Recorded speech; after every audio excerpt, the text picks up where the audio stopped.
ஒட்டு கேட்கிற காதுகள் எல்லாம் அவருடைய ரத்தத்தினால என்ன செய்யணும்? ஆண்டவரே சொல்லுங்க, ஆண்டவரே தேவையானத என் காதுனால ஒட்டு கேட்க மாட்டேன், இந்த ரத்தத்தை என் காது மேல வைக்கிறேன். அடுத்த ஒரு விஷயம் சொல்லுங்கய்யா, அடுத்த ஒரு விஷயம் என் காதுக்கு வேண்டாம் வேண்டாம் வேண்டாம். அடுத்த விளக்கத்துக்கு பேசுகிற துர்ச்செய்திகள் என் காதுக்கு வேண்டாம். கர்த்தரை எதிர்பார்க்கிறேன். அதனாலதான் மோசே பார்த்தீங்கன்னா இந்த ஆணுடைய வலது காது இதுக்கு காது மடல் இதான் போட்டு கேட்பாங்க. அடுத்த ஒரு விஷயம்னா என்ன காது அப்படியே பறந்துட்டு போகும். அங்க போய் வாங்கிட்டு இப்படி வரும், இங்க வந்து நிக்காது, இங்கே அங்க போவோம். அதனால சில கால் பெருசா கால் எப்படி இருக்கும்? அடுத்தவங்களுடைய காரியங்களை ஒரு நாள் நினைச்ச கூடாது. கேட்கறதுக்கு ரத்தம் காதுல பூசப்படும். அல்லேலூயா. காதுல ஏன் சொன்னேன், அழுவே என் காதுல என்ன செய்ய ரத்தத்தை, ஆமா பள்ளம் போக முடியாது. அல்லேலூயா. ஒட்டு கேட்டுப்பாங்க. அட சொல்லாம உடல உன்னை யார் பாக்குறா? யாருக்கு தெரியாம ஒட்டு கேட்டா உன்னை யார் பாக்குறா? யார் பாக்குறா? அல்லேலூயா. நீ கணக்கு கொடுக்க ஆண்டு கேட்பாரு, உன் காதுல ரத்தம் பூசப்படல போகலையம்மா. எத்தனை பேருடைய சங்கதியை என்ன செஞ்ச கேட்டிய? நீ கேட்பீங்களா? இனி கேட்பீங்களா? இனி கேட்பீங்களா? இன்னும் ஒரு பதில் சொல்ல மாட்டேங்கிறியா? அல்லேலூயா. ஸ்தோத்திரம். காது வந்து ரத்தத்தினாலே பூசப்படணும். அடுத்து எங்க? அடுத்து எங்க ரத்தம் பூசினா? எதைய பேச மாட்டேங்கிறியா? உங்க சபத்துல அலையன்ஸ் அது இதுன்னா சந்தோஷமா இருப்பீங்க. சப்ஜெக்டுக்குள்ள வந்து அமைதி ஆயிட்டீங்களே. அடுத்தது இல்ல வலது கையினே. ஆமா, கை ஜாக்கிரதையா இருக்கு. அல்லேலூயா. கையில இருக்கிறான் கர்த்தருக்கு பிரியமானது மட்டும் என்ன செய்யும்? இந்த கையால கர்த்தருக்கு விரும்புற காது ரசத்தினால. ஆமா, கையே. அடுத்தது வலது ஆலை பெறுவர். சரியான பாதையில் நடக்கும். அவருக்கு இஷ்டம் இல்லாத இடங்களுக்கு என்ன செய்யக்கூடாது. அப்ப அவருடைய ரத்தத்தின் பாதுகாப்பு நம்முடைய காலில் இருக்கும்போது கர்த்தர் நமக்கு உதவி செய்கிறார். ரத்தத்தின் பாதுகாப்பு கையில் இருக்கும்போது அவருக்கு பிரியமானதை செய்ய கர்த்தர் நமக்கு உதவி செய்கிறார். அவருடைய ரத்தத்தின் பாதுகாப்பு நம்முடைய காலில் இருக்கும்போது அவருக்கு பிரியமான பாதையில் செல்ல கர்த்தர் நமக்கு உதவி செய்கிறார். அல்லேலூயா. இந்த ரத்தத்தின் மேன்மை எவ்வளவு! நம்மளை பாதுகாக்கிற ரத்தம் மட்டும் இல்ல, நம்மளை சரியான பாதையிலே அது நடக்க செய்கிற ஒரு ரத்தத்தின் மகிமை. அல்லேலூயா. எல்லா உயிரத்திலும் நமக்கு ஆசீர்வாதத்தை அல்லேலூயா கொடுக்கக்கூடியதா இருக்கிறதுனால தேவையில்லாததெல்லாம் தவிர்ப்பதற்கு நீங்கள் பிரயாசப்படுங்க. கடைசியா ஒன்று சொல்லி முடிக்கிற எபிரேயர் 9:21.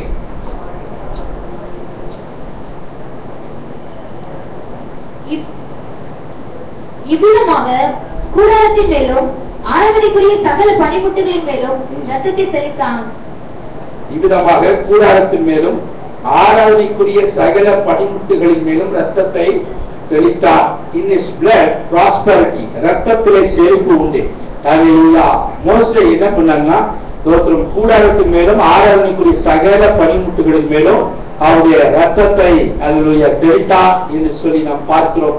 இன்னைக்கும் பாத்தீங்கன்னா அநேக ஊழியக்காரங்க சொல்லுவாங்க, வீட்டுக்குள்ளா கனி எடுத்து ஜாப் பண்ணி என்ன செய்யுங்க தெரியுங்க. அல்லேலூயா. தோற்றம். அது எதற்கு அடையாளம் என்றால் அவருடைய ரத்தத்தின் அடையாளம் நம்ம வீடுகள் பொருட்கள் மேல இது இருக்கும்போது எந்த ஒரு பொருளா நீங்க வாங்கினாலும் முதல்ல அதை கை வச்சு ஆண்டவரே அந்த ரத்தத்தின் அடையாளத்தை மேல வைக்கிறேன்னு சொல்லுங்க. அல்லேலூயா. ஏதாவது வாங்கினா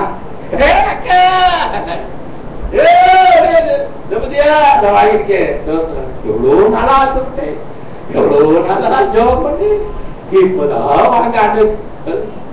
முதல்ல ரத்தத்தின் அடையாளத்தை மேல வைங்க. அல்லேலூயா. அப்பதான் ஒரு பெரிய ஆசீர்வாதத்தை கொடுக்கும். நீங்க கூப்பிடுற அக்கா அப்படின்னா ஒண்ணுமே சொல்ல மாட்டாங்க அப்படின்னு. அப்படியா அடுத்த ஒரு பொருள் வீட்டுக்குள்ளே வராது.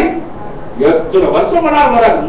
போய் தலைக்கு ஆண்டவரே அன்னைக்கு தம்பிரே இன்னைக்கு என்ன இப்படி பண்ணிட்டீரு, நீ கூப்பிட்டியே காட்சியே தோத்திரம்.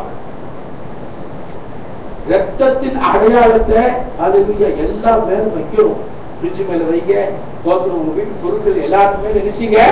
அப்ப ஆண்டவர் ஒரு பெரிய செழிப்பை கற்றுக்கிடுவார். அல்லேலூயா. ஒரு பெரிய ஆசீர்வாதத்தை ஆண்டவர் நினைச்சுவாரு. ஆமா கொடுப்பாரு. சொந்த வீடு இல்லையா, தோத்திரம். உங்களுக்கு ஆண்டவர் ஒரு வீடை கொடுக்குமா, ஒரு பேப்பர் எடுத்து அழகா ஒரு வீட்டை வரைங்க. ஒரு வீடு வரைய தெரியாது, 2 குச்சை போடுங்க, கீழே 2 குச்சை போடுங்க, கீழே ஒரு கோடம் போடுங்க. வீடா இவனு கோடம் போடல நீங்க. அப்பெல்லாம் போட்டு அது மேல கையை வச்சு ஆண்டவரே எனக்கு வீட்டை தாங்க வீட்டு தாங்கன்னு ஜோம் பண்ணி அது வீடா மாறும்.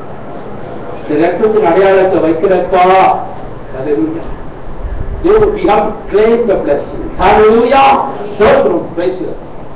எவ்வளவு நாளைக்கு தான் வாடகை வீட்டுல இருக்குது, எங்க ஜோம் பண்ண எங்க ஜோம் பண்ண. ஹல்லேலூயா. ஸ்தோத்திரம். வாடகை கொடுத்தே மாசம் போனேன். ஒரு காசு இருந்தா ஒரு புடிச்ச போட்டு அப்படி உள்ள போயிருக்கு. இவ்வளவு பேசிட்டீங்க. இந்த ரத்தம் உங்களுக்கு நிச்சயமா ஒரு செழிப்பை கொடுக்கும். ஹல்லேலூயா. ஆமா, நீங்க சமீபமா பேசிருக்கீங்க. ஒரு சொந்த வீடு இருந்தா எவ்வளவு நல்லா இருக்கும். வாடகையிலே குடிப்புறாங்க எல்லா காட்சியும் தோத்துரும் அப்படின்னு. அன்பு தேவஜனமே, ஹல்லேலூயா. ரத்தத்தை கிளைம் பண்ணுங்க. இந்த ரத்தம் உங்களுக்கு ஒரு செழிப்பை கொடுக்கும். Hallelujah. The blood will give a prosperity in your life. Hallelujah. உபாகமம் 28:4-5 வாசிங்க. அது பைபிள் எல்லாம் முடிச்சுட்டு உள்ளற தோத்துறோம். உபாகமம் 28:4-5 வாசிங்க. உன் கற்பத்தின் கனியும் உன் நிலத்தின் கனியும் உன் மாடுகளின் பெருக்கமும் உன் ஆடுகளின் மந்தைகளும் ஆகிய உன் மிருக ஜீவன்களின் பலனும் ஆசீர்வதிக்கப்பட்டிருக்கும். உன் கூடையும் மாப்பிள்ளைகள் உன் தொட்டியும் ஆசீர்வதிக்கப்பட்டிருக்கும். நீ வருகையிலும் ஆசீர்வதிக்கப்பட்டிருப்பாய், நீ போகையிலும் ஆசீர்வதிக்க